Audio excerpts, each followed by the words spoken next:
नमस्कार.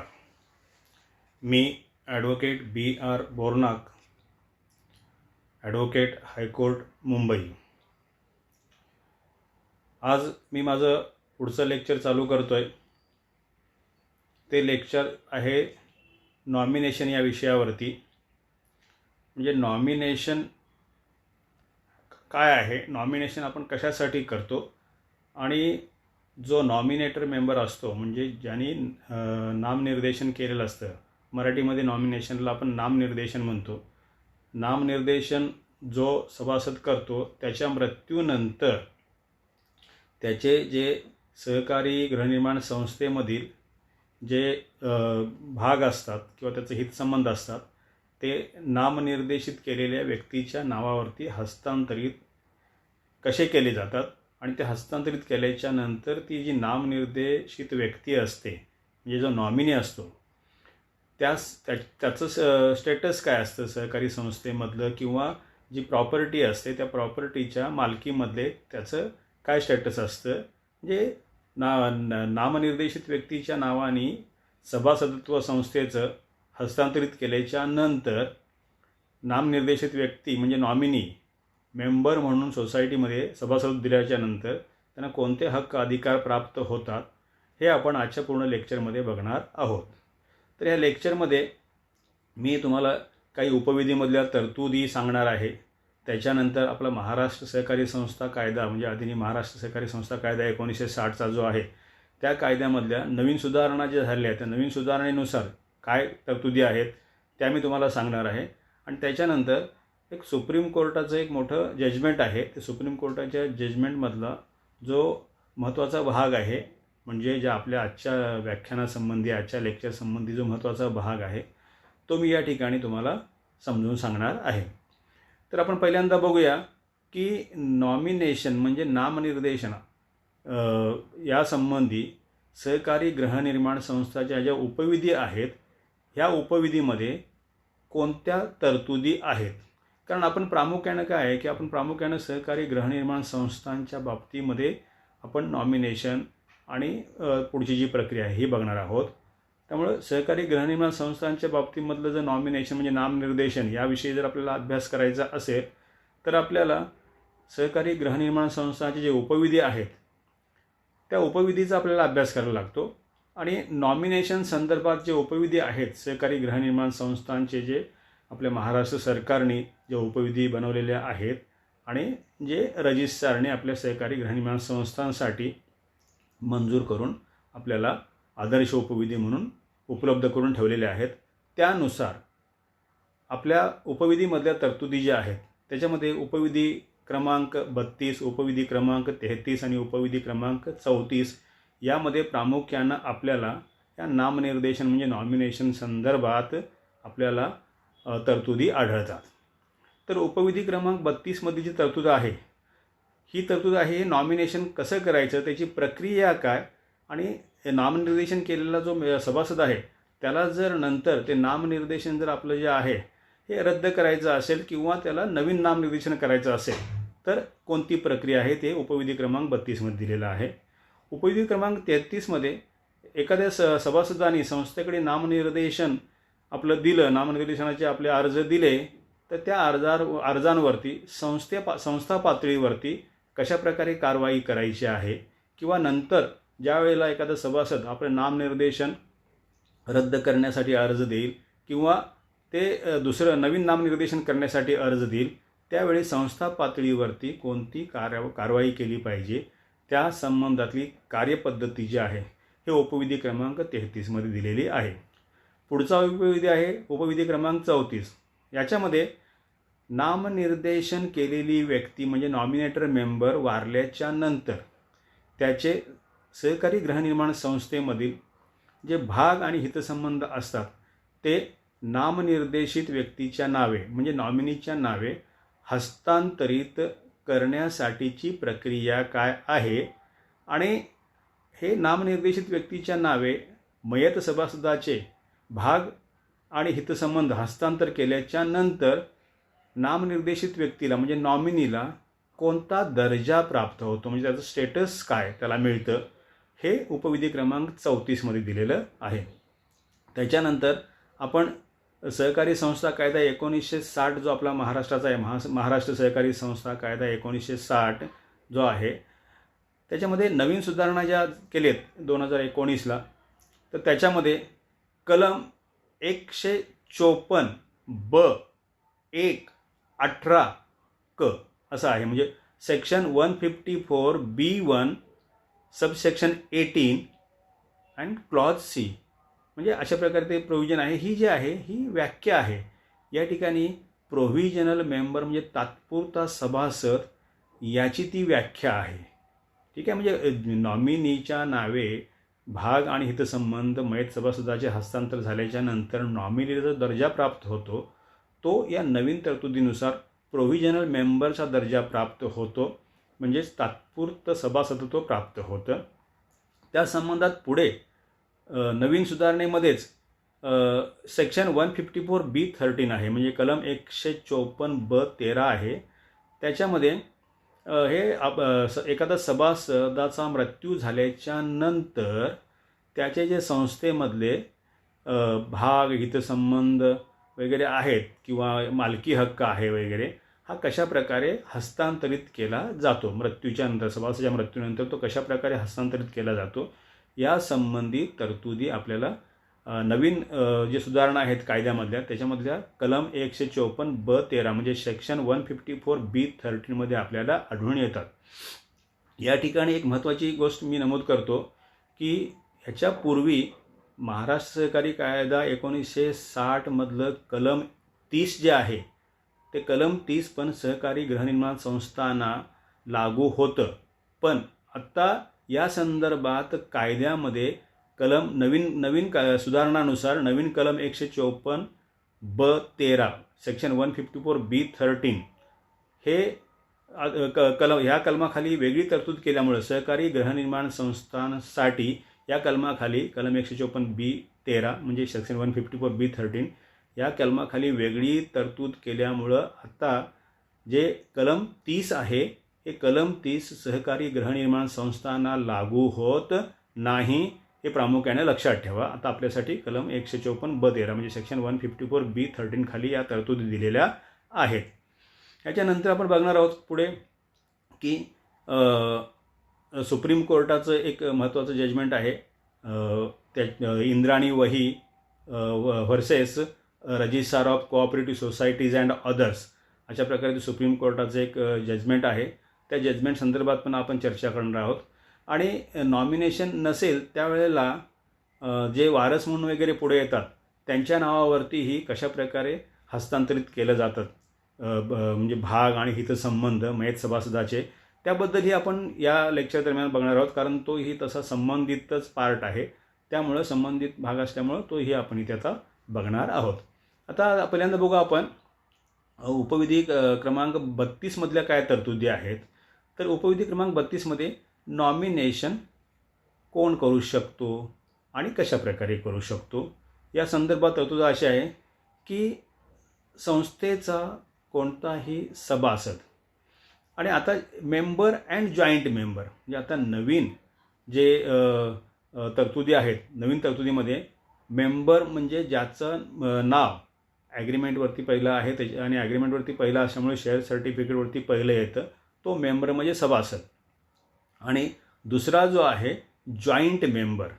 Joint member म्हणजे ज्याचं नाव ॲग्रीमेंटमध्ये 1 नंबरच्या नंतर नाव आहेत, म्हणजे ज्यांची पण नावं आहेत, आणि शेअर सर्टिफिकेटला पण 1 नंबरच्या नंतर ज्यांची नावं आहेत, म्हणजे मालकी हक्क असल्यामुळं त्यांची नावं ॲग्रीमेंटला आहेत, ॲग्रीमेंटला त्यांची नावं आहेत म्हणून त्यांचा मालकी हक्क आहे, म्हणजे ते मालकी हक्कामध्ये पण त्यांची जॉईंट ओनरशिप आहे आणि शेअर सर्टिफिकेटलाही त्यांची नावं आहेत 1 नंबरच्या नंतर.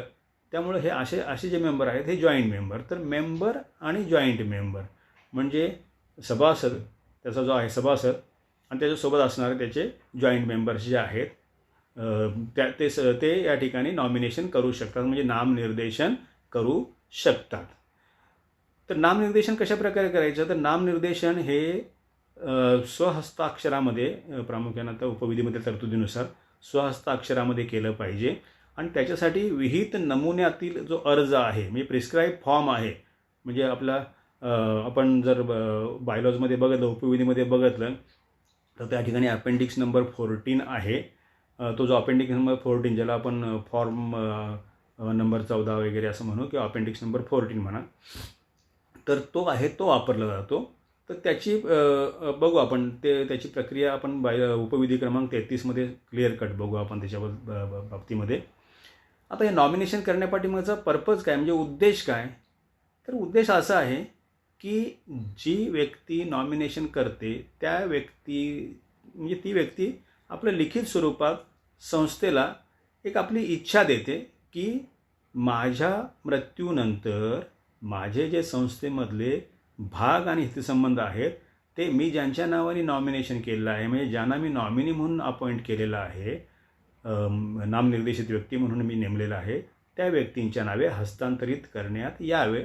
अशा प्रकारे त्यांनी संस्थेला जे दिलेलं ते एक त्याचं एक इंटेन्शन म्हणा किंवा इच्छा म्हणा संस्थेला लिखित स्वरूपात दिलेली आहे आणि ती प्रिस्क्राईब फॉर्ममध्ये असते. हा त्याच्या पाठीमागचा पर्पज आहे. म्हणजे मेंबरला, सभासदाला त्याच्या मृत्यूनंतर त्याचे हितसंबंध, भाग आणि हितसंबंध कुणाकडे जावेत हे तसं तो लिहून देतो. आता ह्याच्यामध्ये एक आहे की बऱ्याचशा वेळा सहकारी संस्थांमध्ये काय होतं की नॉमिनेशनची जी प्रक्रिया आहे उपविधी क्रमांक 33 प्रमाणे जी पार पाडली पाहिजे ती बऱ्याचशा संस्थेमध्ये पार पाडली जात नाही. आणि बऱ्याचशा वेळा काय होतं की नॉमिनेशन फॉर्म आपण संस्थेकडे देतो आणि ती संस्था ती नॉमिनेशन फॉर्मवरती पुढची कारवाई न करता आपल्याकडे सगळे म्हणजे 3चा सेट असतो, तो संच असतो 3 नॉमिनेशन फॉर्मचा, तो आपल्याकडेच ठेवून घेते, ॲक्नॉलेजमेंट वगैरे देते किंवा साध्या काहीतरी लिहून देते. त्याच्यानंतर दुसरा जो फॉर्म आहे तो पण देत नाही. अशा प्रकारे म्हणजे माहिती नसल्यामुळं, व्यवस्थित माहिती नसल्यामुळं, म्हणजे अभाव आहे, माहितीचा अभाव आहे किंवा हे प्रक्रिया जी कशा प्रकारे करायला पाहिजे उपविधीमधली त्याच्या ज्ञानाचा अभाव असल्यामुळे ठिकाणी ते केलं जात नाही. तर अशा वेळेला मग पुढे काय होतं की वारल्याच्या नंतर, एखादा सभासद वारल्याच्या नंतर त्याच्या म्हणजे नॉमिनीच्या नावाने म्हणजे नामनिर्देशित व्यक्तींच्या नावाने हस्तांतरित करायच्या वेळेला मग समस्या काही उद्भवतात. काही नंतर येणाऱ्या जे मॅनेजिंग कमिटी असतात त्या म्हणतात की या ठिकाणी ते तुमच्या रेकॉर्डवरती नाही वगैरे, अशा प्रकारे प्रश्न उद्भवतात. तर त्या ठिकाणी पण तरतूद अशी केलेली आहे की तुम्ही नॉमिनेशन फॉर्म एक वेळा सोसायटीला सबमिट केला आणि सोसायटीने तुम्हाला त्याचं तसं ॲक्नॉलेजमेंट पोच दिली की तुमचं नॉमिनेशन जे आहे सोसायटीने स्वीकारलेलं आहे आणि सभासदाच्या मृत्यूनंतर त्या नॉमिनेशन फॉर्मनुसार सोसायटीने पुढची कारवाई केली पाहिजे. हे संस्थेवरती बंधनकारक आहे. या सगळ्या तरतुदी तुम्हाला बायलॉ नंबर 32मध्ये मिळतात. त्याच्यानंतर बायलॉ नंबर 32मध्ये अजून एक तरतूद अशी केली आहे किंवा फीसाठी, म्हणजे तुम्ही जे संस्थेला ह्या संदर्भात फी तुम्ही द्यायची आहे ती किती द्यायची आहे. तर पहिलं नॉमिनेशन जे आहे, पहिलं नॉमिनेशन आपलं फ्री असतं. त्यासाठी संस्था कोणताही आपल्याकडून चार्ज घेऊ शकत नाही. पण त्याच्यानंतरचं नॉमिनेशन असेल, समजा तुम्हाला नॉमिनेशन रिवाईज करायचं असेल, पहिलं रद्द करून तुम्हाला दुसरं नॉमिनेशन द्यायचं, अशा प्रत्येक रिवाईज नॉमिनेशनला कारण तुम्ही तुमच्या आयुष्यामध्ये हे नॉमिनेशन जे आहे किती वेळा रिवाईज करू शकता. जिवंत आहात तोपर्यंत नॉमिनेशन तुम्ही किती वेळा रिवाईज करू शकता. तुमचं शेवटचं नॉमिनेशन जे आहे हे शेवटचं नॉमिनेशन संस्थेमध्ये ग्राह्य मानलं जाईल. त्यामुळं हे तुम्ही नॉमिनेशन बदली करू शकता. पहिलं नॉमिनेशन फ्री आहे, पण त्याच्यानंतर तुमचं प्रत्येक जे रिवाईज नॉमिनेशन जाईल, म्हणजे नवीन नॉमिनेशन जाईल, तर प्रत्येक नॉमिनेशनला आत्ताचे बायलॉजनुसार जे काही चार्जेस आहेत ते आहेत, प्रत्येक वेळा तुम्हाला 100 रुपये द्यायला लागतील संस्थेला. आणि त्याच्यानंतर मग संस्था हे तुमचं रिवाईज नॉमिनेशन रेकॉर्डवरती आणेल. त्याच्यानंतर बायलॉ नंबर 32मध्ये पुढची तरतूद आहे हे नॉमिनेशनचं रिव्होकेशन, म्हणजे रद्द करायचं किंवा रिवाईज करायचं, म्हणजे नवीन नॉमिनेशन करायचं. त्याची प्रक्रिया कशी आहे, तर सभासदांनीच आपल्या हयातीमध्येच जर नॉमिनेशन रद्द करण्यासाठीचं पत्र दिलं तर ते त्याचं पहिलं नॉमिनेशन जे आहे, म्हणजे अगोदरचं नॉमिनेशन आहे ते रद्द समजण्यात येईल. किंवा त्यांनी रिवाईज करण्यासाठी नवीन नॉमिनेशन जरी दिलं, नवीन नॉमिनेशन फॉर्म्स जरी दिले, तर त्याच्या अगोदरचे म्हणजे नवीन नॉमिनेशनचं फॉर्म दिल्याच्या नंतर त्याच्या अगोदरचे सगळे नॉमिनेशनचे फॉर्म्स त्याचे रद्द झाले असं समजलं जातं. त्यासाठी काय त्याला स्पेसिफिकली असं लिहून द्यायची गरज नाही. नवीन नॉमिनेशन दिलं म्हणजे त्यांनी त्या पूर्वीचे सगळे नॉमिनेशन्स काय केले, त्यांनी रद्द केले. या ठिकाणी तुम्हाला म्हणजे रिव्होक करायचं म्हणजे रद्द करायचं असेल तरी तुम्हाला रायटिंगमध्ये लेटर द्यायला लागेल तुमच्या हस्ताक्षरामध्ये, आणि किंवा नवीन तुम्हाला करायचं असेल तर पुन्हा तुम्हाला दुसरे 3 फॉर्मचा सेट असं द्यायला लागेल प्रत्येक वेळेला. आणि त्याच्यानंतर मग संस्थेने ते काय करायचं आहे, उपविधी क्रमांक 33मधल्या तरतुदीनुसार ते संस्थेच्या नोंदीवरती आणायचं आहे, रेकॉर्डवरती आणायचं आहे. तर ही सगळी जी आहे ही बायलॉ नंबर 32मधल्या ह्या सगळ्या तरतुदी आहेत. त्याच्यानंतर उपविधी क्रमांक 33 जो आहे तो 33 आहे कशा संदर्भात आहे तो, recording of nomination or revocation or revision thereof. म्हणजे संस्थेने तुमच्याकडून जे नामनिर्देशन म्हणजे नॉमिनेशन संस्थेला जे प्राप्त होतं ते संस्थेने रेकॉर्डवरती कशा प्रकारे आणायचं आहे त्याची प्रक्रिया या ठिकाणी सांगितलेली आहे. ती प्रक्रिया कशी आहे हे नॉमिनेशन रेकॉर्डवरती आणण्यासाठी. तर नॉमिनेशन फॉर्म जो आहे हा अपेंडिक्स 14 म्हणजे 14 क्रमांकचा जो फॉर्म आहे उपविधीमधला तो अपेंडिक्स 14 तुम्ही ट्रिप्लिकेट म्हणजे 3 प्रतीमध्ये द्यायचा आहे. आणि त्या 3 प्रती तुम्ही बघाल उपलब्ध आहेत बाजारामध्ये किंवा फेडरेशनच्या ऑफिसमध्ये वगैरे त्या बघाल तुम्ही. त्याच्यामध्ये पहिली प्रत आहे त्याच्यामध्ये पोच म्हणजे ॲक्नॉलेजमेंट असं लिहिलेलं असतं. दुसरी प्रत जी आहे ती मेंबरसाठी म्हणजे संस्थेमध्ये नॉमिनेशनची नोंद झाल्याच्या नंतर ती मेंबरसाठी दिली जाते. आणि तिसरी प्रत जी आहे ही सोसायटीची आहे, ही सोसायटीच्या दप्तरी तिकडे दाखल करून ठेवली जाते. तर प्रक्रिया कशी आहे की नॉमिनेशन फॉर्म तुम्ही जर तुम्ही जी फॉर्म माहिती भरायची आहे सभासद म्हणून हे तिन्ही फॉर्मवरती सारखीच माहिती भरायची आहे. सारखीच माहिती भरायची म्हणजे तुमचे पर्टिक्युलर्स, तुमचा फ्लॅट नंबर, तुमचं शेअर सर्टिफिकेट, तुमच्याकडे शेअर किती नंबरपासून किती नंबरपर्यंत आहेत, तुम्ही कुणाला नॉमिनेट करू इच्छिता, त्यांचे वय काय, त्यांचा तुमच्याशी संबंध काय, नातेसंबंध काय वगैरे. एखादा मायनर असेल त्या मायनरच्या ऐवजी तुम्हाला कोणतरी नॅचरल गार्डियन तुम्हाला कोणतरी नेमायला लागतो.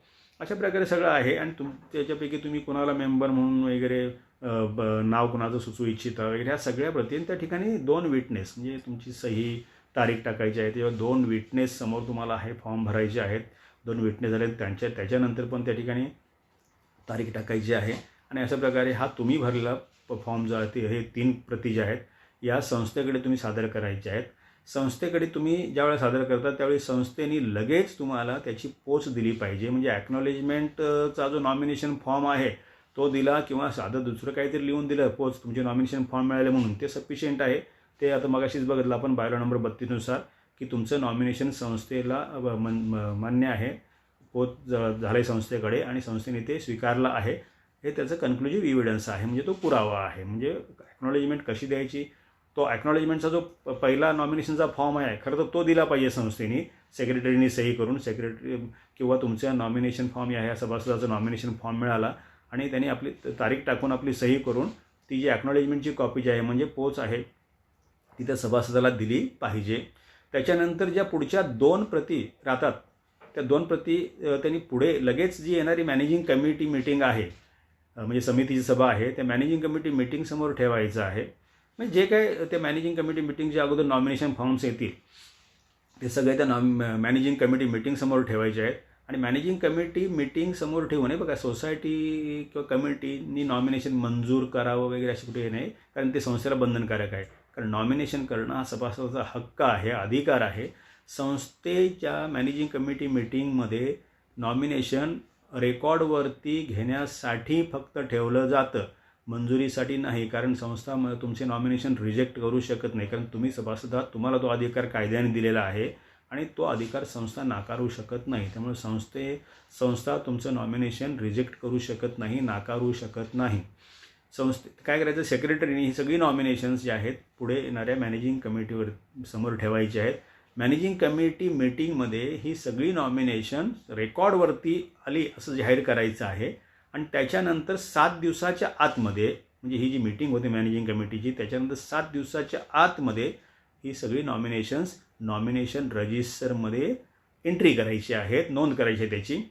आणि नॉमिनेशन रजिस्टरमध्ये नंबर असतो, तो नंबर ह्या नॉमिनेशन फॉर्ममध्ये टाकायचा आहे. म्हणजे त्या ठिकाणी जो रिमार्क आहे संस्थेने मारायचा तो काय आहे की बाबा हा जो नॉमिनेशन फॉर्म आहे या तारखेच्या मॅनेजिंग कमिटी मीटिंगमध्ये रेकॉर्डवरती आणण्यासाठी सादर करण्यात आला आणि नॉमिनेशन रजिस्टरमध्ये म्हणजे नामनिर्देशनाचं जे रजिस्टर असेल, नोंदवही असेल, त्या नॉमिनेशन रजिस्टरमध्ये या सिरियल नंबरला, या अनुक्रमांकाला, कारण तिकडे सिरियल नंबर असतात, या सिरियल नंबरला, या अनुक्रमांकाला हा नॉमिनेशन फॉर्म जो आहे तो नॉमिनेशन रजिस्टरमध्ये त्याची नोंद करण्यात आली आहे. अशा प्रकारे तो रिमार्क आहे.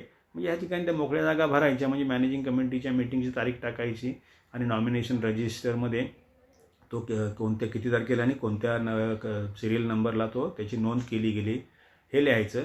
आणि त्याच्यानंतर सेक्रेटरीने सही करायची, तारीख टाकायची आहे. आणि ही जी दुसरी प्रत आहे सभासदासाठी असणारी, म्हणजे रिमार्क्स दुसरी प्रत जी आहे ती सभासदाला करायची, सेक्रेटरीच्या सहीने परत करायची. आणि तिसरी जी प्रत आहे त्याच्यावरती सभासदाची सही घ्यायची. त्याच्यासाठी खाली एक कॉलम असतो की बाबा मला माझं जे डुप्लिकेट नॉमिनेशन आहे, म्हणजे दुसरी प्रत जी आहे ज्याच्यावरती संस्थेने मारला रिमार्क आहे, ती मला मिळाली. आज सभासद आपण लिहून घेऊन ही तिसरी प्रत जी आहे ते लिहून घ्यायचं, त्याची तारीख टाकायची आणि ती तिसरी प्रत संस्थेच्या दप्तरी जतन करून ठेवायची. मी संस्थेच्या रेकॉर्डवरती ती जतन करून ठेवायची. या अशा प्रकारे ही उपविधी क्रमांक 33 जी आहे, उपविधी क्रमांक 33 मधल्या ह्या तरतुदी आहेत. त्याच्यानंतर उपविधी क्रमांक 34 जो आहे, हा उपविधी क्रमांक 34 सभासदाच्या मृत्यूनंतर नॉमिनीज म्हणजे हे नामनिर्देशित व्यक्ती आहेत, यांच्या नावाने कशा प्रकारे सभासदाचे भाग आणि हितसंबंध हस्तांतरित करायचे त्यासंबंधीची पूर्ण प्रक्रिया या उपविधी क्रमांक 34 मध्ये दिलेली आहे. तर काय आहे की एक सभासदाचा मृत्यू झाल्याच्या नंतर जे नॉमिनीज आहेत, म्हणजे नामनिर्देशित व्यक्ती जे आहेत, त्यांनी 6 महिन्याच्या आतमध्ये संस्थेशी संपर्क करायचा आहे की त्यांच्या नावाने त्या मयत सभासदाचे भाग आणि हितसंबंध हस्तांतरित करून घेण्यासाठी. तर 6 महिन्याचा कालावधी उपविधीमध्ये दिलेला आहे. म्हणजे काय, संस्थेने 6 महिन्यानंतर आलेले फॉर्म विचारात घेऊ नयेत किंवा आलेले क्लेम विचारात घेऊ नये असं नाही. संस्था थोडीशी म्हणजे लिबरल संस्थेने राहावं. ठीक आहे. तर यावेळेला त्या नॉमिनीज ज्या आहेत, नॉमिनी किंवा नॉमिनीज जे आहेत, जे नामनिर्देशित व्यक्ती आहेत, त्यांनी कोणकोणती कागदपत्र संस्थेला सादर करायची आहेत. तर त्याच्यामध्ये एक जे आहे त्या मयत सभासदाचं डेथ सर्टिफिकेट, म्हणजे त्याचा मृत्यू झाला, मृत्यू दाखला आपण त्याला म्हणू मराठीमध्ये. तर डेथ सर्टिफिकेट हे संस्थेला त्याचा मृत्यू झाला हे कळवण्यासाठी त्याला डेथ सर्टिफिकेट अगोदर केलं असेल सादर तर ठीक आहे, तुम्ही यावेळी करू शकताय. तुम्ही सगळे डॉक्युमेंट सादर करणार त्याच्यासोबत की डेथ सर्टिफिकेट, मयत सभासदाचा डेथ सर्टिफिकेटची एक प्रत म्हणजे कॉपी. त्याच्यानंतर नॉमिनेशन फॉर्म म्हणजे अपेंडिक्स नंबर 14चा जो तुम्हाला रिमार्क्ससह जो परत केला होता सभासदाला, तो फॉर्म जो आहे त्याची जी प्रत आहे त्याची प्रत जी आहे ही संस्थेला तुम्ही सादर केली पाहिजे. त्याच्यानंतर ओरिजिनल शेअर सर्टिफिकेट सादर केलं पाहिजे, कारण ओरिजिनल शेअर सर्टिफिकेटवरती तुम्हाला तुमचं नाव सभासद म्हणून सोडवून घ्यायचं असतं, म्हणून ओरिजिनल शेअर सर्टिफिकेट सादर केलं पाहिजे. त्याच्यानंतर अपेंडिक्स नंबर 15 किंवा अपेंडिक्स नंबर 1 हे जे 15 किंवा 1 जो आहे उपविधीमधले, हे सगळे उपविधीमधले नंबर आहेत. हे जे आहेत हे सभासदत्वासाठी अर्ज आहे. जर सभासद म्हणजे ही नॉमिनी व्यक्ती जी आहे ही जर सुज्ञ असेल आणि त्याचं म्हणजे साऊंड माइंड असेल, म्हणजे तिच्या म्हणजे ते काय वेडी वगैरे नसेल, तर अपेंडिक्स नंबर 15 सादर करायचा आहे. आणि जर ही नॉमिनी जी आहे म्हणजे नामनिर्देशित व्यक्ती जी आहे ही अज्ञान असेल, म्हणजे 18 वर्षापेक्षा कमी वय असेल किंवा अनसाऊंड माइंड असेल, त्यावेळेला हे अपेंडिक्स नंबर 1 सादर करायचं आहे. म्हणजे अपेंडिक्स नंबर 15 किंवा अपेंडिक्स नंबर 1. आता अपेंडिक्स नंबर 15 अर्थात जी नॉमिनी आहे ती स्वतःच सही करेल त्याच्यावरती आणि भरेल तो, कारण का ती सज्ञान आहे आणि साऊंड माइंड आहे. पण अपेंडिक्स नंबर 1 जे आहे या ठिकाणी नॉमिनी जर मायनर असेल, म्हणजे मायनर व्यक्तीला किंवा अनसाऊंड माइंड व्यक्तीला स्वतः म्हणजे सही करण्याचे कायद्याने तसे अधिकार दिलेले नाही आहेत, कारण त्यांना तेवढं ज्ञान नाही किंवा त्यांची मानसिक स्थिती नाही की काय आपण करतो हे समजण्यासारखी. म्हणून कायद्याने ह्या मायनर व्यक्ती किंवा अनसाऊंड माइंड व्यक्ती आहेत त्या सही नाही करू शकत. तर त्यांच्यासाठी ह्या फॉर्मवरती त्यांचे जे काही म्हणजे नॅचरल गार्डियन म्हणून व्यक्ती जी असेल, म्हणजे जवळच्या नातेवाईक कोणी असेल ती, किंवा कोर्टाने नेमलेला लीगल रिप्रेझेंटेटिव्ह, या दोन्हीपैकी कोणी त्या ठिकाणी एक सही करेल.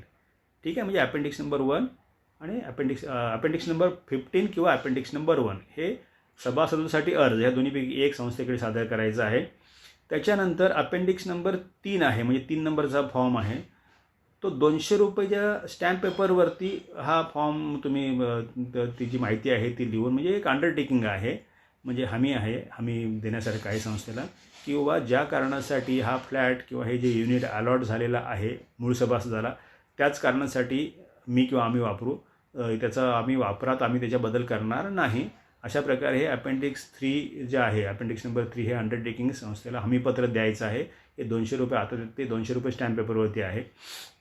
त्याच्यानंतर समजा होणारा सभासद हा नॉमिनी जो आहे, हा तुमचा होणारा सभासद जर त्याला स्वतःचं जर उत्पन्नाचा स्रोत नसेल, जे उत्पन्नाचं साधन नसेल, तर संस्थेची देणी किंवा संस्थेच्या जबाबदाऱ्या लायबिलिटीज तो कशा देणार?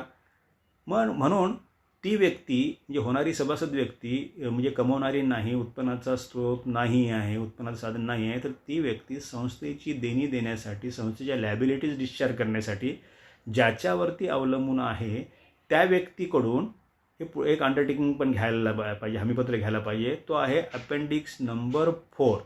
म्हणजे अपेंडिक्स नंबर 4मध्ये तुमचा होणारा सभासद देत नाही हमीपत्र, तर तो होणारा सभासद हा त्याचा उत्पन्नाचा काही स्रोत नाही आहे, उत्पन्नाचं काही साधन नाही आहे संस्थेच्या लायबिलिटीज देण्यासाठी, संस्थेची देणी देण्यासाठी वगैरे, संस्थेचे ड्यूज देण्यासाठी.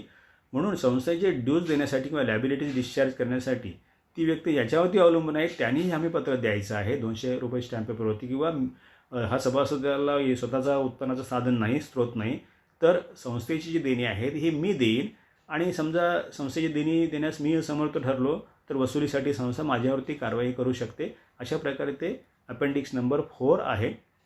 हे अपेंडिक्स नंबर 4 ही त्या ठिकाणी द्यायचं आहे ₹200 स्टॅम्प पेपरवरती.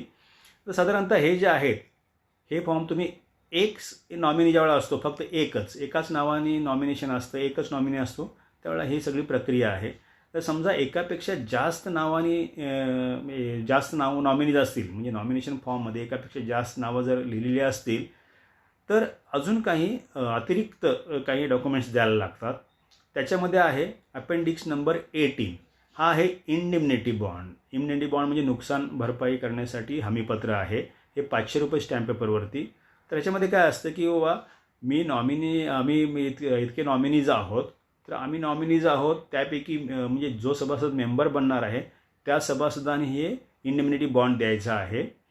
तर त्या सभासदाकडून तुम्ही हमीपत्र घ्यायचं आहे. अशा प्रकारे इंडिमनिटी घ्यायची आहे ₹500 स्टॅम्प पेपरवरती. किंवा बाबा आम्ही इतके नॉमिनीज आहोत, या सगळ्यांनी मला निवडलेलं आहे की संस्थेच्या सभासदासाठी, मुख्य सभासदासाठी अर्ज करण्यासाठी, आणि मी अर्ज केलेला आहे संस्थेकडे. आणि पुन्हा जर याच्या पुढे आमच्यामध्ये काही वादविवाद निर्माण झाला किंवा आमच्यामध्ये काय म्हणजे अशा प्रकारे झगडा निर्माण झाला आणि समजा कोर्ट कचेऱ्याची वेळ आली, तर त्यावेळी संस्थेला मी नुकसान पोचू देणार नाही. आणि समजा संस्थेला याच्यामध्ये जे काही आर्थिक नुकसान होईल वगैरे, ते सगळं संस्थेचं नुकसान मी भरून देईन, त्याला मी जबाबदार असेन. अशा प्रकारे ते एक अपेंडिक्स नंबर 18मधलं हमीपत्र आहे. आणि मी नाही दिलं, संस्था माझ्यावरती कायदेशीर कारवाई वसुलीसाठी करू शकते वगैरे. अशा प्रकारे ते हमीपत्र त्यांनी द्यायचं आहे अपेंडिक्स नंबर 18, म्हणजे इंडिमनिटी बॉन्ड द्यायचा आहे अपेंडिक्स नंबर 18मध्ये ₹500 स्टॅम्प पेपरवरती. आणि ह्याच्या व्यतिरिक्त एकापेक्षा जास्त नॉमिनीज आहेत, म्हणून जेवढे नॉमिनीज आहेत, समजा 2 असतील, 3 असतील, 4 असतील, काय असतील, तर हे सगळ्यांनी मिळून एक जॉईंट ॲफिडेव्हिट द्यायचं आहे. म्हणजे एकत्रितपणे जॉईंट ॲफिडेव्हिट एक द्यायचं आहे या सगळ्या नॉमिनीजनी मिळून, की त्याच्यामध्ये त्यांनी काय मेन्शन करायचं आहे की बा आम्ही एवढे सगळे नॉमिनीज आहोत आणि आम्ही सर्वानुमते ह्या व्यक्तीला, म्हणजे जी सभासदत्वासाठी अर्ज करणारी व्यक्ती आहे त्या व्यक्तीला आम्ही सभासदत्वासाठी, मुख्य सभासदत्वासाठी अर्ज करण्यासाठी आम्ही मंजुरी दिली आहे, त्याला आमची हरकत नाही आहे, तुम्ही त्याला मुख्य सभासदत्व द्या. आणि आमची नावं जी आहेत ह्या क्रमानुसार नंतर तुम्ही लिहा. जर बाकीच्यांना जर शेअर सर्टिफिकेटवरती बाकीच्यांची नावं हवे असतील तर त्यांनी तशा प्रकारे ह्या जॉईंट ॲफिडेव्हिटमध्ये मेन्शन करायचं आहे. आणि त्यानुसार मग ते संस्थेला हे जॉईंट ॲफिडेव्हिट ₹200 स्टॅम्प पेपरवरती आत्ताचा म्हणजे जो काय आत्ताची स्टॅम्प ड्युटी आहे त्यानुसार त्यांनी ते करून संस्थेकडे द्यायचं आहे. म्हणजे हे 2 रिक्वायरमेंट आहेत, म्हणजे अपेंडिक्स नंबर 18 आणि जॉईंट ॲफिडेव्हिट. हे एकापेक्षा जास्त नॉमिनीज असतील तर, बाकीचे सिंगल नॉमिनीचे आहेत. आणि एकापेक्षा जास्त नॉमिनी असतील तर तेही आले आणि हे ॲडिशनली आले. अशी कागदपत्र द्यायची आहे संस्थेकडे.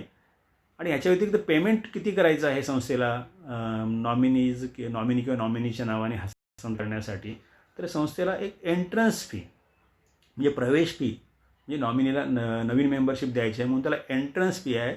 जितक्या लोकांना रेकॉर्डवरती यायचं आहे शेअर सर्टिफिकेटवरती, तर त्या पर पर्सन ₹100 तुम्हाला एंट्रन्स फी द्यायला लागेल. कारण तुम्ही एक एंट्री देताय त्याला 100, म्हणजे एकापेक्षा जास्त लोकांना मेंबरशिप त्या ठिकाणी देत आहे, तर शेअर सर्टिफिकेट ते आणताय तर प्रत्येकाला तुम्ही 100 रुपये संस्थेने घ्यायचे आहेत एंट्रन्स फी म्हणजे प्रवेश फीच्या माध्यमातून. तर ही झाली प्रक्रिया की कशाप्रकारे कोणकोणते डॉक्युमेंट्स सबमिट करून कशाप्रकारे संस्था काय करू शकते हे हस्तांतरित करू शकते. हे सगळे मिळाल्याच्यानंतर संस्थेने काय करायचं आहे त्याच्यानंतर येणारी जी मॅनेजिंग कमिटी मीटिंग आहे त्या मीटिंगसमोर ठेवायचं. मॅनेजिंग कमिटी मीटिंगसमोर हे सगळे जे आलेले डॉक्युमेंट्स आहेत ते ठेवायचे आणि सगळे डॉक्युमेंट्स स्क्रुटिनी करून सगळं जर योग्य असेल तर हे जे नॉमिनी किंवा नॉमिनीज आहेत त्यांच्या नावे मयत सभासदाचे भाग आणि हितसंबंध हस्तांतरित करायचे आहेत. ही प्रक्रिया आहे आणि त्यावेळी मग शेअर सर्टिफिकेट त्यांची नावं नोंद करून त्यांना शेअर सर्टिफिकेट परत द्यायचं आहे आणि त्याच्यानंतर त्यांना कळवायचं आहे की तुम्ही आता काय करू शकता की सभासद तुमच्या नावाने हस्तांतरित झालेलं आहे आणि तुम्हाला सभासदाचे म्हणजे जे हक्क आहेत हे प्राप्त होतात, तुम्ही ते आता उपभोगू शकता. ठीक आहे. अशा प्रकारे एक अपेंडिक्स नंबर 26 म्हणून बायलॉजमध्ये आहे तो त्यामध्ये तुम्ही देऊ शकता लिहून ते. आता यामध्ये मुख्य भाग असा आहे की या बायलॉ नंबर 34 म्हणजे उपविधी क्रमांक 34च्या खाली एक नोट आहे. ती नोट अतिशय महत्त्वाची आहे. ही नोट जी आहे ती हा नॉमिनी मेंबर जो आहे जे नॉमिनेशनच्या बेसिसवरती ज्याला सभासद मिळालेलं आहे मेंबरशिप मिळालेली आहे त्याचा दर्जा काय त्याचं स्टेटस काय त्या नोटमध्ये अधोरेखित होतं. तर या ठिकाणी ते काय म्हटलं आहे बघा हे की अशा प्रकारे म्हणजे नामनिर्देशनाच्या बेसिसवरती म्हणजे नॉमिनेशनच्या बेसिसवरती ज्याला मेंबरशिप मिळते ती व्यक्ती जो फ्लॅट आहे किंवा तो जो युनिट आहे तो इन ट्रस्ट होल्ड करेल. म्हणजे एक विश्वासू म्हणून तो होल्ड करेल, तो सांभाळेल आणि जोपर्यंत सगळे लिगल हेअर्स म्हणजे कायदेशीर वारस जोपर्यंत सगळे रेकॉर्डवरती येत नाहीत तोपर्यंत तो एक ट्रस्टी म्हणून तो फ्लॅट किंवा युनिट सांभाळेल.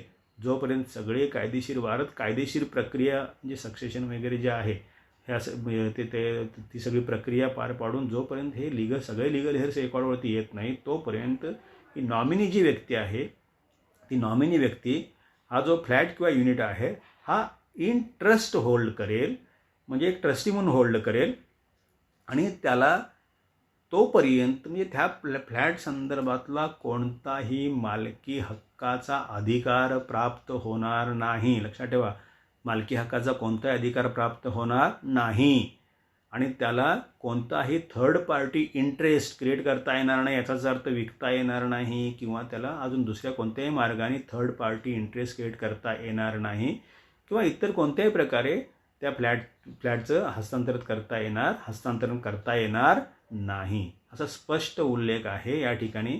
त्यामुळं जर कोणी असं समजत असेल की बाबा मी नॉमिनेशन केलं म्हणजे ह्या माझ्या मुलाला किंवा माझ्या मुलीला मी माझ्या मृत्यूनंतर त्याचा मालकी हक्क मिळेल तर तो तुमचा निव्वळ गैरसमज आहे तो दूर करून घ्या.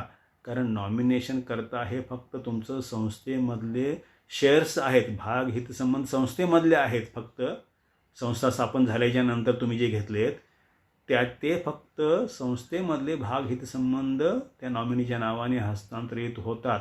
मालकी हक्क हस्तांतरित होत नाही. मालकी हक्क हस्तांतरणासाठी आपल्याकडे ट्रान्सफर ऑफ प्रॉपर्टी ॲक्ट आहे, त्यानुसार मालकी हक्काचं हस्तांतरण होतं.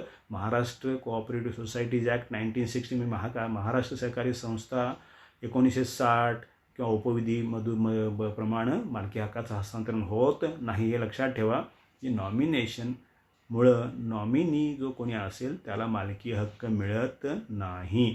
तो ट्रस्टी म्हणून फ्लॅट होल्ड करेल जोपर्यंत सगळे लिगल हेअर्स रेकॉर्डवरती येत नाहीत तोपर्यंत. हे सगळ्यांनी लक्षात ठेवायला हवं. ठीक आहे. पुढचा जो आहे ज्यावेळी नॉमिनेशन नसेल बायलॉ नंबर 35 पण तुम्हाला या ठिकाणी घेतो. जर नॉमिनेशन नसेल तर वारस म्हणून ज्या व्यक्ती क्लेम करतात त्यांनी पुढे आलं पाहिजे किंवा संस्थेने तशा प्रकारे प्रयत्न केले पाहिजे. ह्याला कोण क्लेमंट आहेत वगैरे वारस म्हणून क्लेम करणारे. तर ती प्रक्रिया काय बघू. ज्यावेळी नॉमिनेशन नसेल किंवा नॉमिनी कोणी पुढेच येत नाही असं असेल तर संस्थेला पण काय कारवाई करायला लागेल. तर ही पूर्ण प्रक्रिया कशी आहे बघा या ठिकाणी.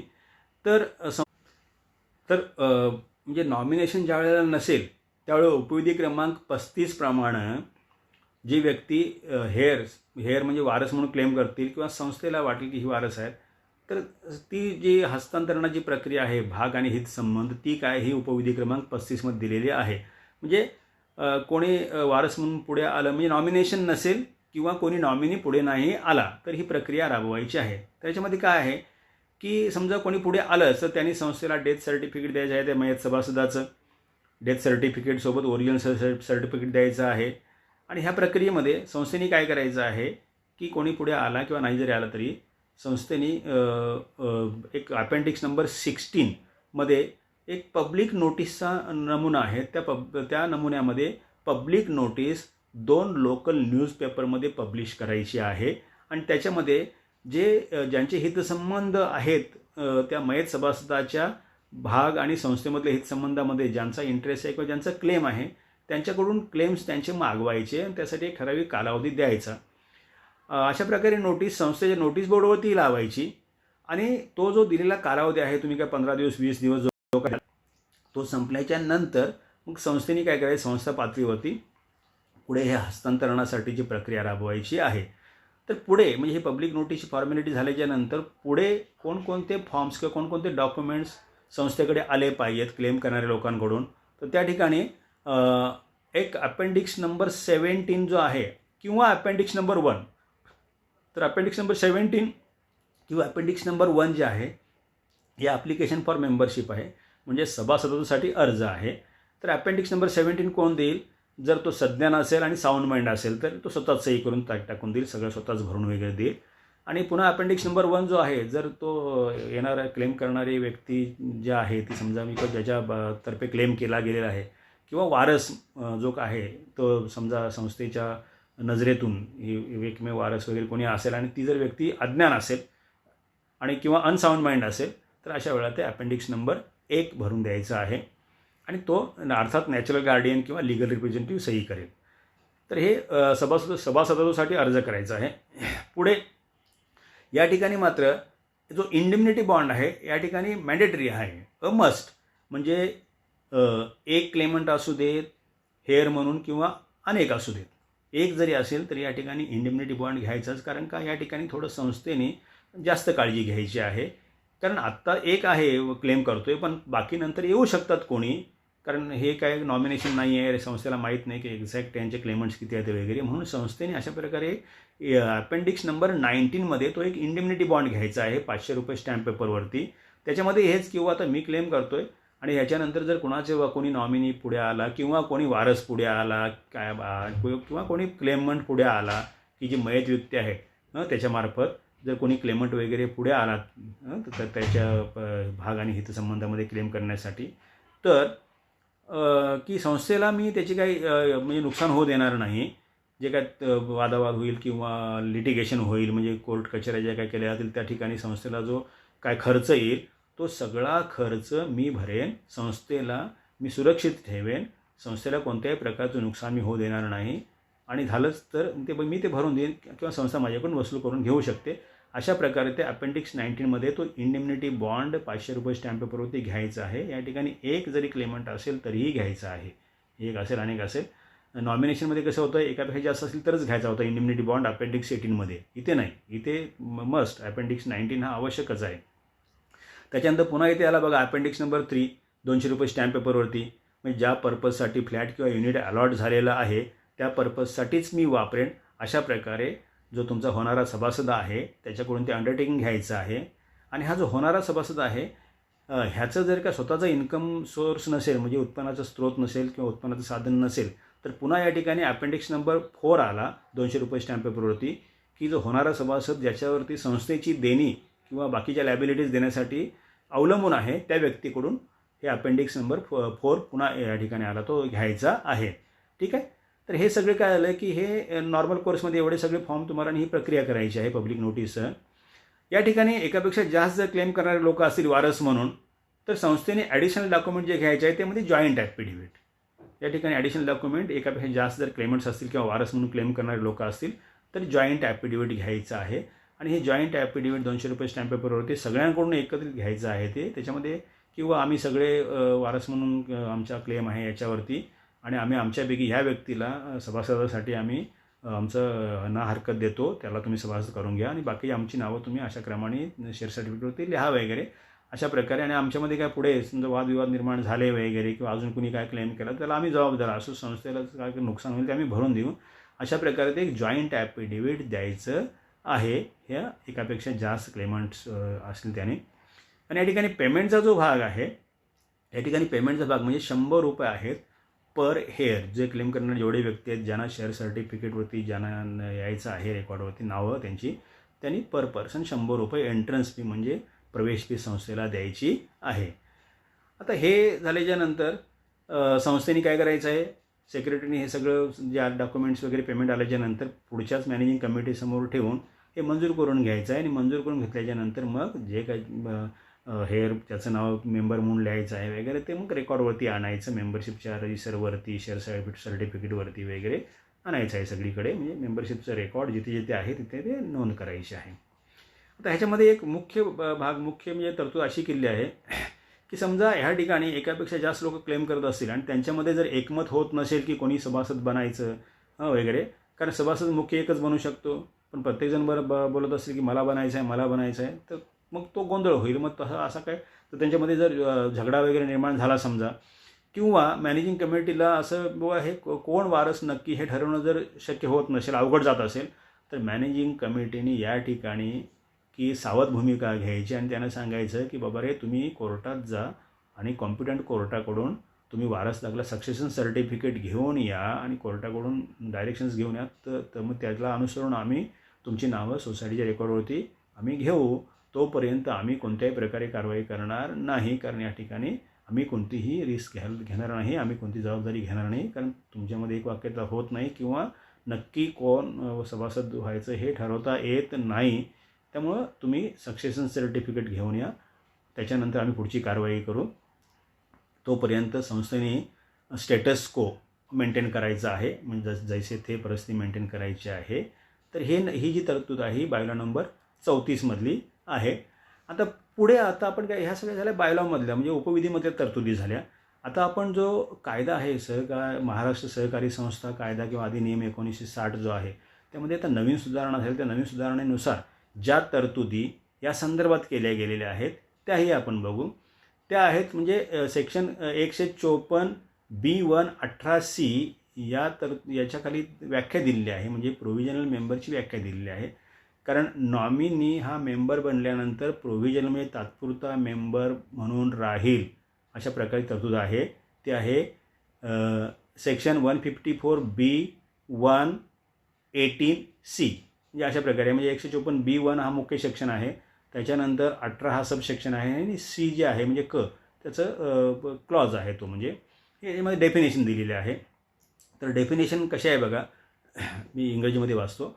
Provisional member means a person who is duly admitted to membership of the society temporarily, म्हणजे त्याला मेंबरशिप जी मिळते ही टेम्पररी मेंबरशिप मिळते असा स्पष्ट उल्लेख ह्या ठिकाणी केलेला आहे.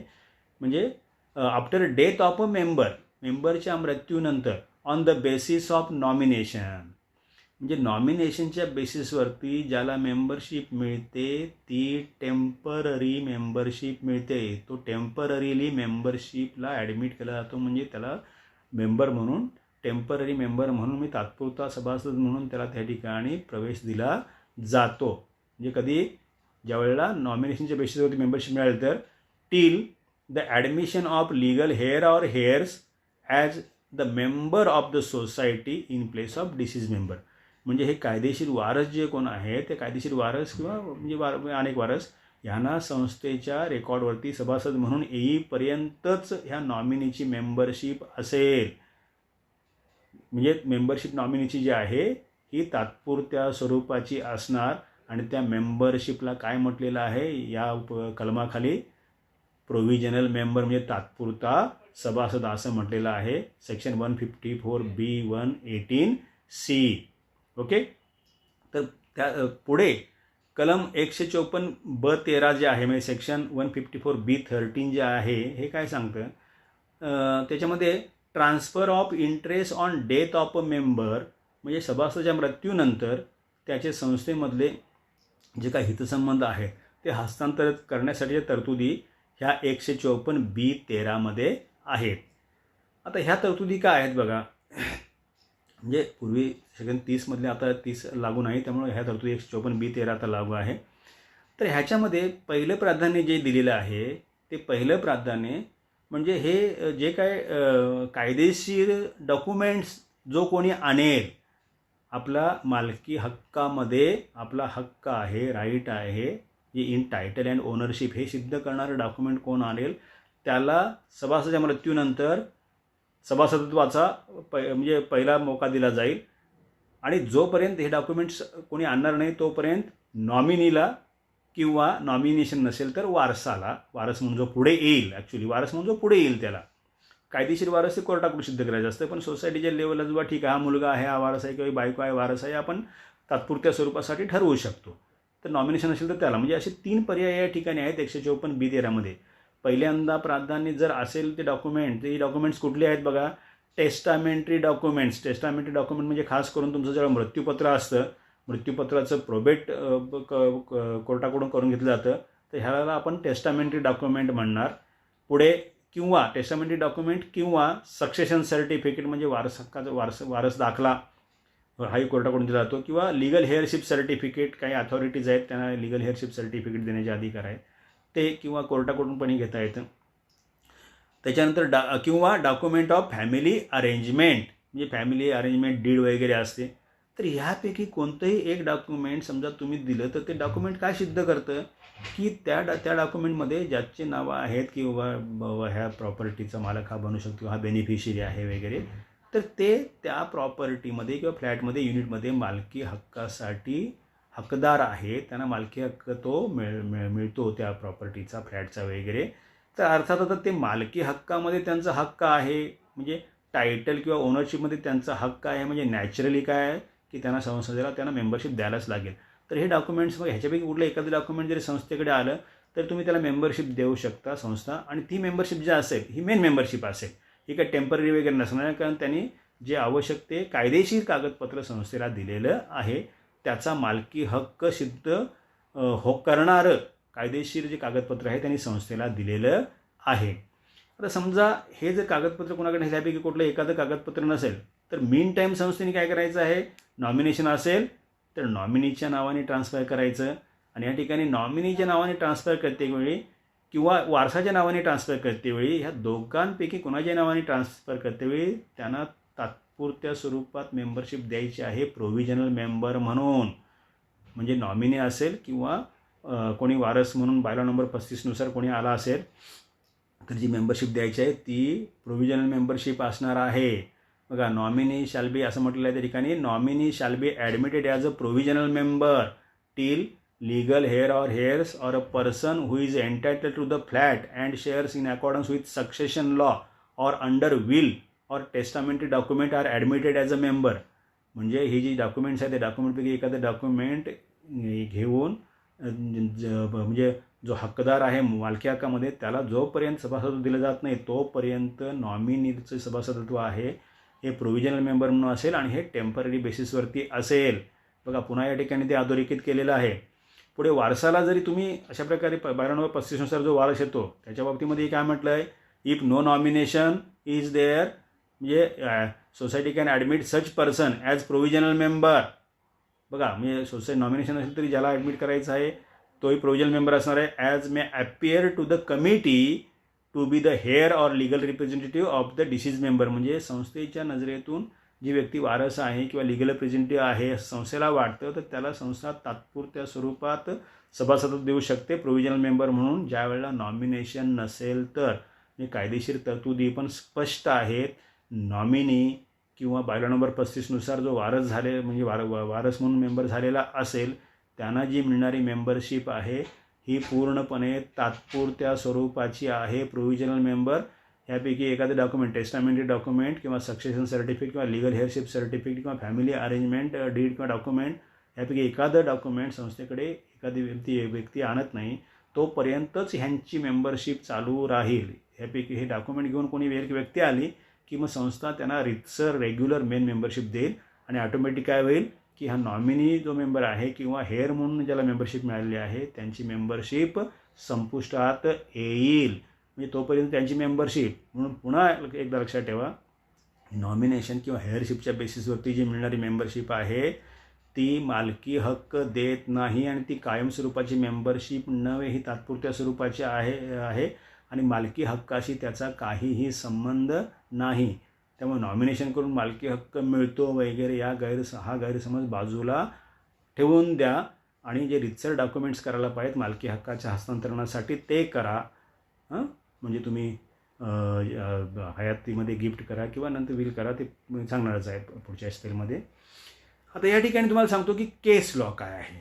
या संदर्भात केस लॉ, काही लोक काय करतात की आपल्या व्हॉट्सअपवरती वगैरे की एक पोस्ट काही ते टाकत असतात किंवा अशी केस आहे आणि सुप्रीम कोर्टानं असं डिसाईड केलं आहे वगैरे वगैरे. मग त्यांनी ती प्रॉपर ना ते जजमेंट वाचलेलंच नाही आहे की नॉमिनीला हे हक्क मिळतात, ते हक्क मिळतात, नॉमिनी असा हकदार आहे वगैरे, असं काय ते हे करतात वगैरे. तर तसं नाही आहे. ते जजमेंट जे आहे, ही केस लॉ काय आहे की हे माननीय सर्वोच्च न्यायालय म्हणजे the honourable supreme court of इंडियानी दिलेलं जजमेंट आहे. आणि त्या ठिकाणी एक सुप्रीम कोर्टासमोर माननीय सर्वोच्च न्यायालयासमोर एक अपील होतं. अपील क्रमांक आहे 4646 ऑफ 2006, म्हणजे 4646 2006 सालचं जे अपील आहे 4646 त्या अपीलचा नंबर आहे. आणि त्यामध्ये अपीलमधले पक्षकार होते इंद्राणी वही, ह्या होत्या ॲपिलंट, आणि व्हर्सेस याच्या विरुद्ध registrar of cooperative societies and others, त्यांच्या विरोधात त्यांनी ते अपील केलं होतं. ठीक आहे, हे रिस्पॉन्डंट्स होते.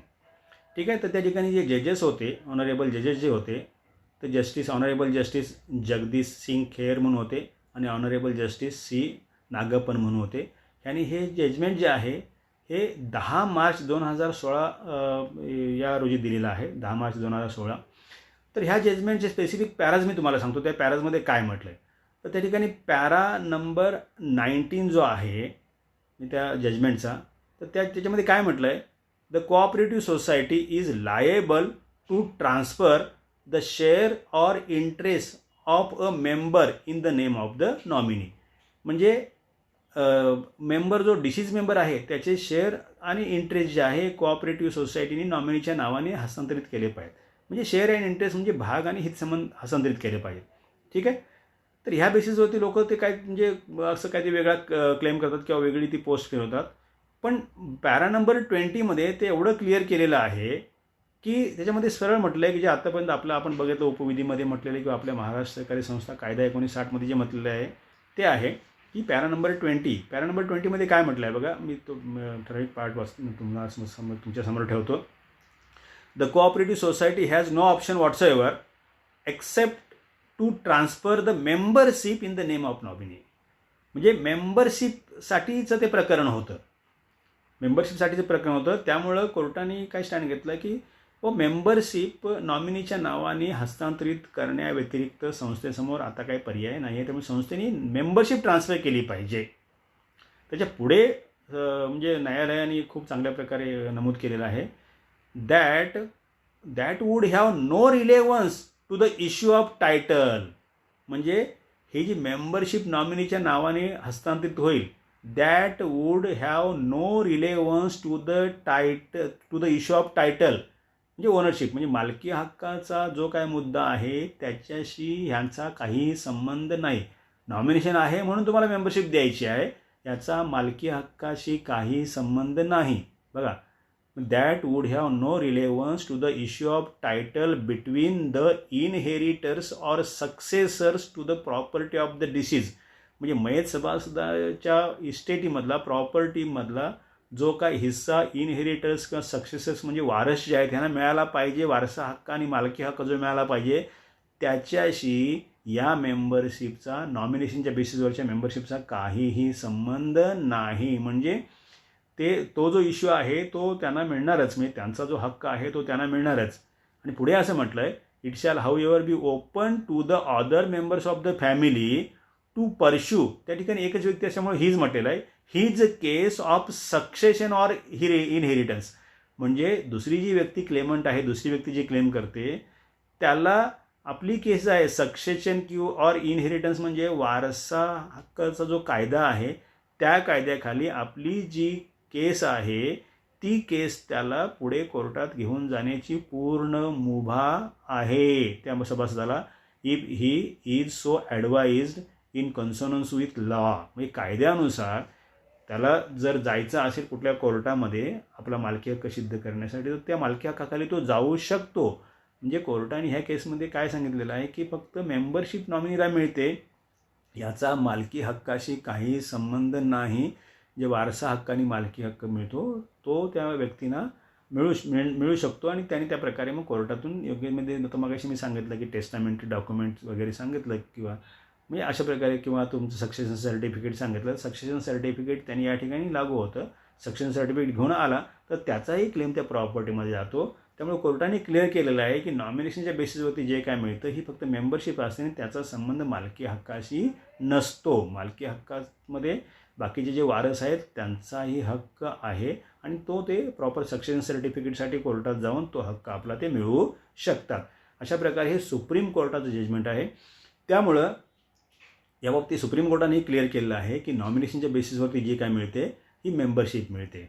आता आपण ह्या सगळ्याचा म्हणजे उपविधीमधली तरतूद जी आहे म्हणजे बायला नंबर 34च्या खाली खास करून जी नोट आहे किंवा आपला जो कायदा आहे Maharashtra cooperative societies act 1960 amendment आहे, त्या अमेंडमेंटमधला सेक्शन 154B1(18)C जो आहे म्हणजे 18 आहे मराठीमध्ये बोलायचं झालं तर, इंग्लिशमध्ये 154B1(18)C असा आहे आणि दुसरा सेक्शन जो आहे 154B13 जो आहे म्हणजे 154B13 जो आहे B13 154B13 मराठीमध्ये आपल्याला बोलायचं तर ह्यामधल्या तरतुदी किंवा सुप्रीम कोर्ट म्हणजे उपविधीमधली ती नोट बायला नंबर 34मधली ती नोट किंवा कायद्यामधल्या ह्या तरतुदी आणि हे सुप्रीम कोर्टचं जजमेंट याच्या आधारावर आपण म्हणजे काय कन्क्लूड करू शकतो की nominee is a person who is duly admitted as a member of a society temporarily after death of a member on the basis of nomination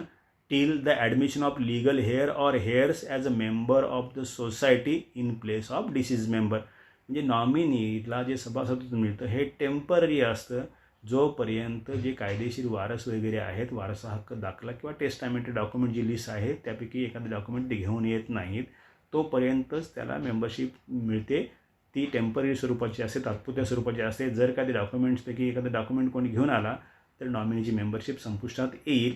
म्हणजे स्वतः नॉमिनी जरी घेऊन आला तर त्याची टेम्पररी मेंबरशिप संपुष्टात येईल आणि त्याला परमनंट मेंबरशिप किंवा मेन मेंबरशिप मिळेल. म्हणजे बाय दॅट टाईम नॉमिनेशनच्या बेसिसवर जी मेंबरशिप आहे ही टेम्पररी आहे, मालकी हक्कामध्ये कोणताही अधिकार नाही.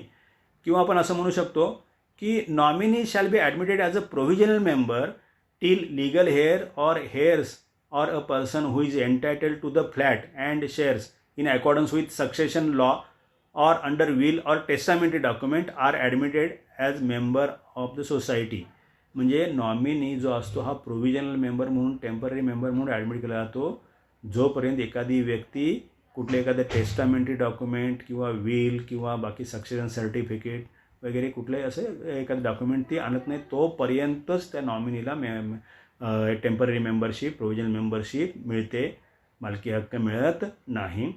आणि अजून in case of acquiring membership on the basis of nomination, such member shall hold the flat unit in trust till all the legal heirs are brought on record. म्हणजे मेंबरशिप नॉमिनेशन बेसिसवर मिळाल्याच्या नंतर ती व्यक्ती तो फ्लॅट युनिट जो आहे ती मेंबरशिप त्याला जी आहे ही टेम्पररी आहे आणि तो फ्लॅट जो आहे युनिट आहे म्हणजे तो अंडर ट्रस्ट तो होल्ड करेल ॲज अ ट्रस्टी कधीपर्यंत till all the legal heirs are brought on record and shall not have the right to ownership आणि त्याला ओनरशिप मालकी हक्क नसेल, त्याला टायटल किंवा ओनरशिपमध्ये त्याला त्याचा अधिकार नसेल.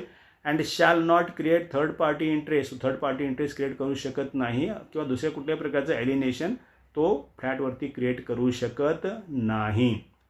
तर या सगळ्यावरून आपण एक कन्क्लूड करू शकतो किंवा हे आता सिद्ध झालेलं आहे की नॉमिनेशनच्या बेसिसवरती मेंबरशिप जी मिळते ती मेंबरशिप मालकी हक्क देत नाही. ती मेंबरशिप तात्पुरत्या स्वरूपाची असते जोपर्यंत मालकी हक्कासाठी आवश्यक ते दस्तऐवज सादर एखादी व्यक्ती करत नाही तोपर्यंतच ती मेंबरशिप असते आणि तात्पुरत्या स्वरूपाची मेंबरशिप असते.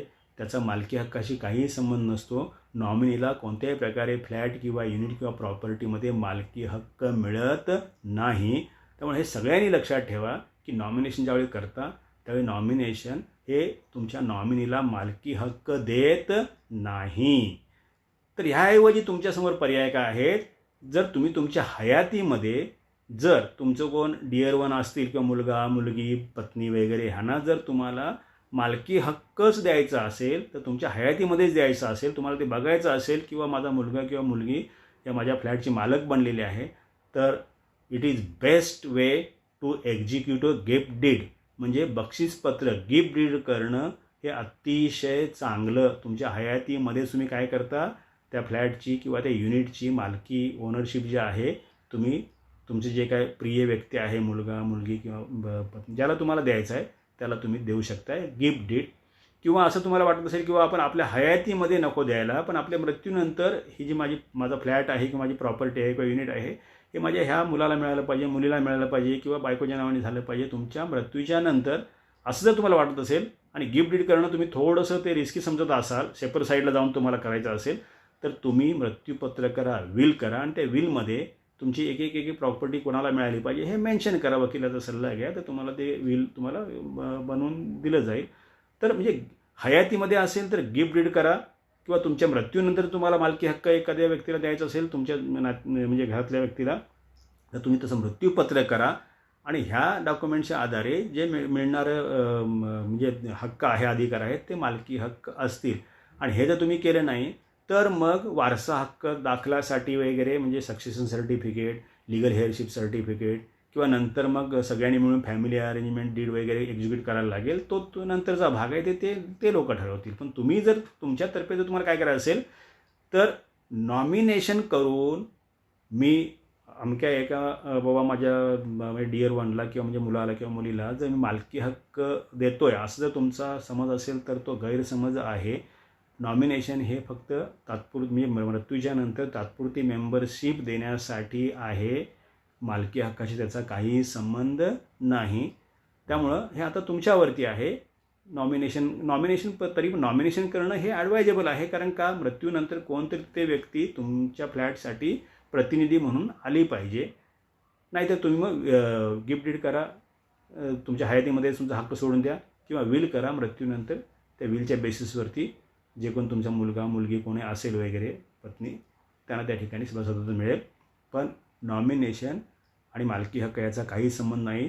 नॉमिनीला मालकी हक्क मिळत नाही. नॉमिनीला फक्त तात्पुरतं सभासदत्व मिळतं. आणि आता ज्या नवीन सुधारणा ज्या आहेत महाराष्ट्र सहकारी संस्था कायदा 1960मधल्या, त्या ठिकाणी त्याचं स्टेटस जे आहे म्हणजे दर्जा जो आहे हा प्रोव्हिजनल मेंबरचा आहे. म्हणजे तात्पुरत्या स्वरूपातलं सभासदत्व असाच आहे. हे सगळ्यांनी लक्षात ठेवा. या ठिकाणी आज आपण थांबतोय. माझं लेक्चर आपण शांतपणे ऐकलं त्याबद्दल सर्वांना धन्यवाद. नमस्कार.